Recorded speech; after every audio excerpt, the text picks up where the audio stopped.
একটা তৃণমূলের যে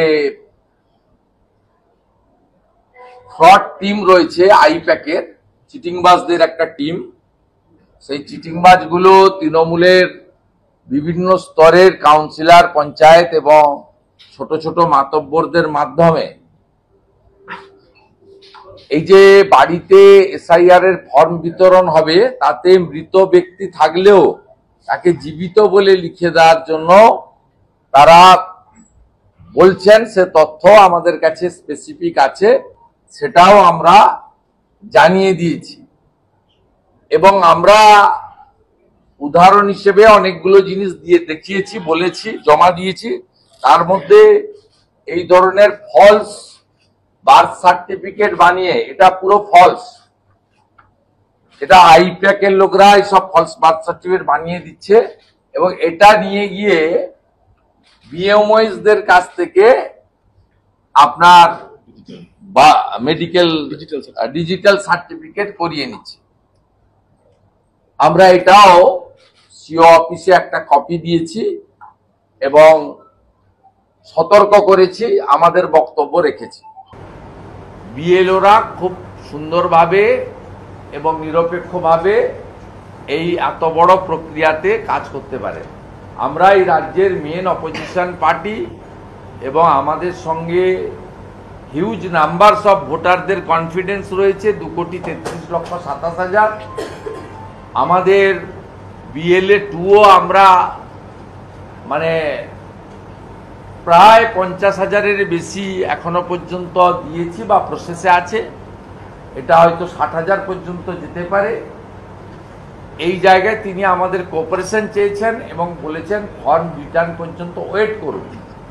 আর এই ফ্রড সার্টিফিকেট নিয়ে তিনি আমাদের আইনের বই খুলে দেখিয়ে দিয়েছেন।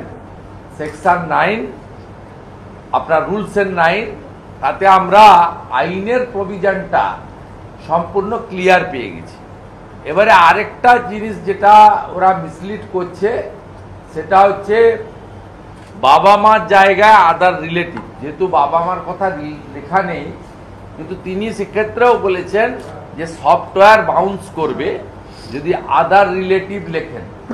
বাবা মা, ফাদার মাদার, গ্র্যান্ডফাদার অ্যান্ড গ্র্যান্ডমাদারের বাইরে যদি কেউ লিখেও দেন, ইলেকশন কমিশনের যে আধুনিক সফটওয়্যার আছে সেটাতে কিন্তু বাউন্স হবে।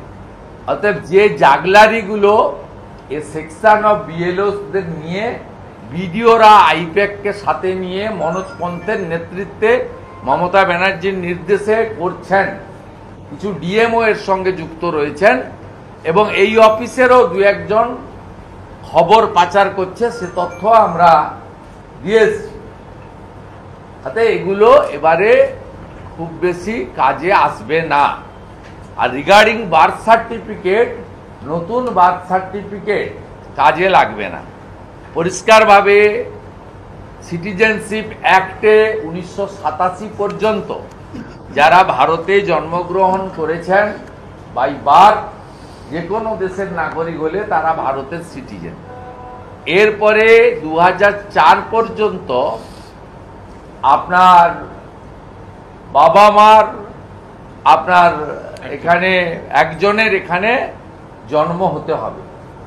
2004 থেকে 8 বাবা মার বোথের হতে হবে এবং মাইগ্রেন্টের ক্ষেত্রে এটা হবে না।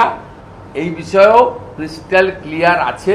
তাই কলকাতা কর্পোরেশন সহ বিভিন্ন জায়গায় যে ফলস বার্থ সার্টিফিকেট দেওয়ার লাইন এবং হুড়োহুড়ি চলছে, এটা অশ্বডিম্বে পরিণত হবে। এর কোনো লাভ তৃণমূল কংগ্রেসের চোরেরা পাবে না।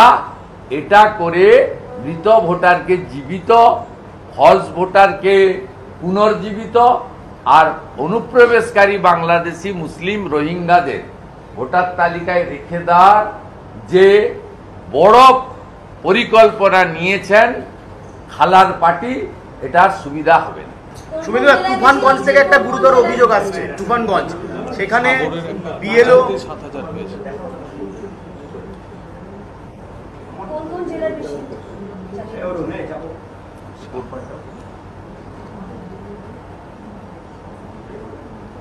হ্যাঁ, না আমরা তো ওই পয়েন্টটা দিয়ে শুরু করেছি। আমরা 5,700 বিএলওর কমপ্লেন দিয়েছিলাম।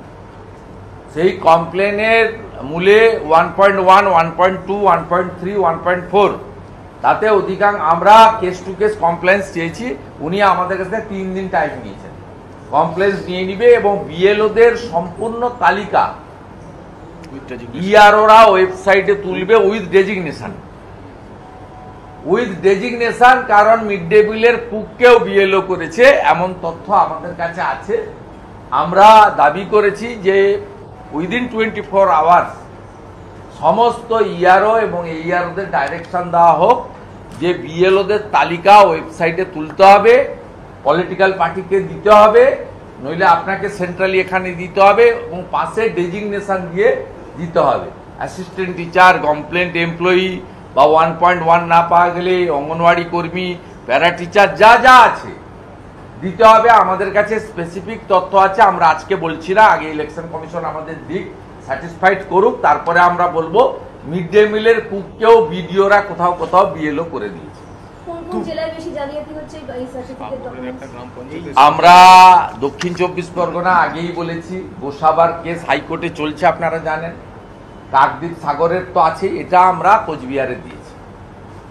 তুফানগঞ্জ থেকে সবচেয়ে বেশি করে এরা টার্গেট করে করছে দক্ষিণ 24 পরগনা, উত্তর 24 পরগনা, কুচবিহার এইসব জেলা। তুফানগঞ্জ থেকে একটা অভিযোগ আসছে, বিএলও তৃণমূল নেতার বাড়িতে বসে এই এনুমারেশন ফর্ম বিলি করছেন। অভিযোগ এলে ধরা পড়বে। আবারও বলি, যেটা নিয়ে আমার বিরুদ্ধে লিখেছেন তৃণমূল, 432 জন বিএলওর বিরুদ্ধে বিহারে কমপ্লেন হয়েছিল, এফআইআর হয়েছে, 52 জন জেল খাটছেন। অতএব আমি বিহারের এক্সাম্পল দিয়ে বলছি, মমতা ব্যানার্জি এবং তার ভাইপো বা আইপ্যাকের প্রতীক জৈন আপনাদের কাউকে বাঁচাতে পারবে না। যারা ভুল করবেন, আপনারা পার্টির কথা শুনবেন না, আপনারা ইলেকশন কমিশনের কথা শুনে কাজ করবেন।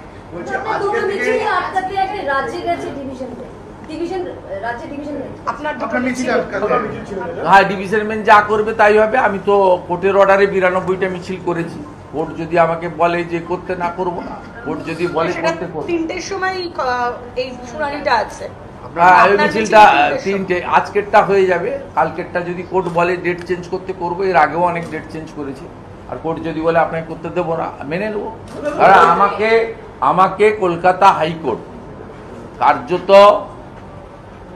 সুযোগ দিয়েছে গণতান্ত্রিক আন্দোলন করার, ভারতীয় জনতা পার্টির পতাকা হাতে নিয়ে। এই সুযোগ আমাকে দিয়েছে কোর্ট। কোর্ট যা বলবে আমি মেনে নেবো। আমি কোর্টের বিষয় নিয়ে বলবো। তবে